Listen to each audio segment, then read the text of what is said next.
mungkin ke Pak Adri kita sekarang. Di Sebatik bagaimana, Pak? Ya, Kalimantan Timur itu dari 15 kabupaten kota memiliki 3 kabupaten perbatasan dengan 15 kecamatan dengan 258 desa. Di mana panjang perbatasan kita ada 1038 km, 700 km kita berbatasan dengan Sarawak dan 338 dengan Sabah. Nah, kondisi perbatasan kita ya seperti yang saya katakan terisolir, terpencil, tertinggal. Oleh karena itu dengan kebijakan Bapak Gubernur Kaltim, Pak Dr. Adiawang Faruk Ishak, itu membentuk yang disebut dengan Badan Pengelola Kawasan Perbatasan, Pedalaman dan Daerah Tertinggal Provinsi Kalimantan Timur dengan Pergub dan Perda nomor 13 tahun 2009. Jadi 2009 kita sudah memiliki badan perbatasan.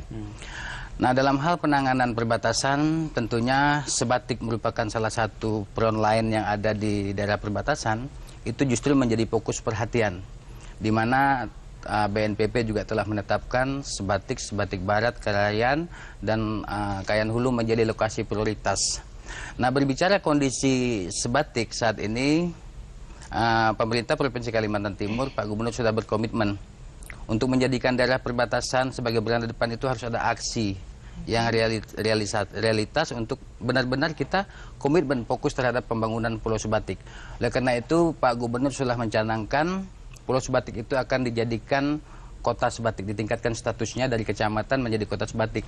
Dan Sebatik sudah juga dimekarkan.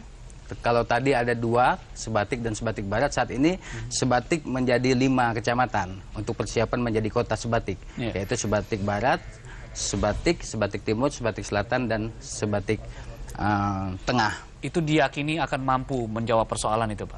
Itu harus diyakini. Itu ada merupakan suatu strategi yang benar-benar untuk kita mengurangi disparitas kita dengan negara tetangga Malaysia.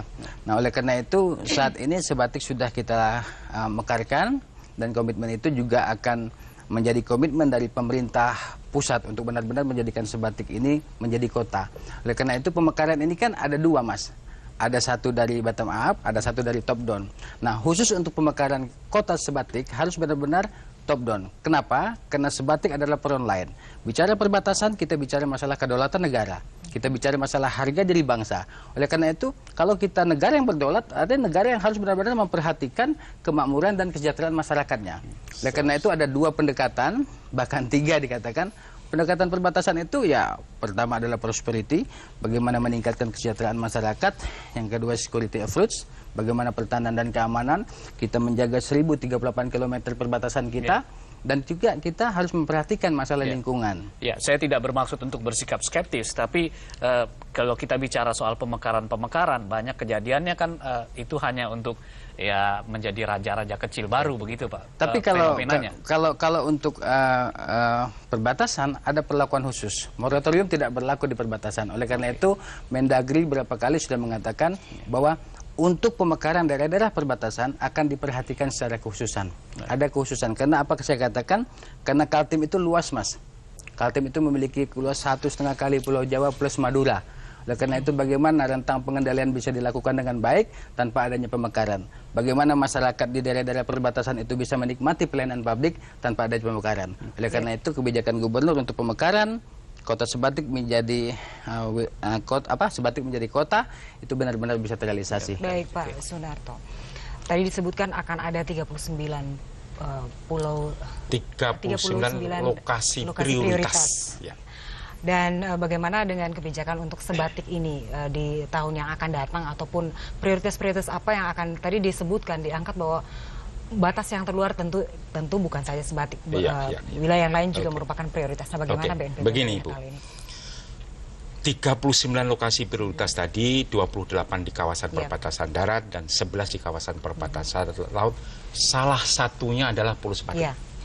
Tadi Pak Bebi mengatakan skeptis. Kita harus yakin, Hanul yakin bahwa Sebatik dikembangkan menjadi kota bukan tujuan lain. Karena Sebatik menjadi pintu gerbang ekonomi di perbatasan Kalimantan Timur dengan Malaysia. Begitu, Pak.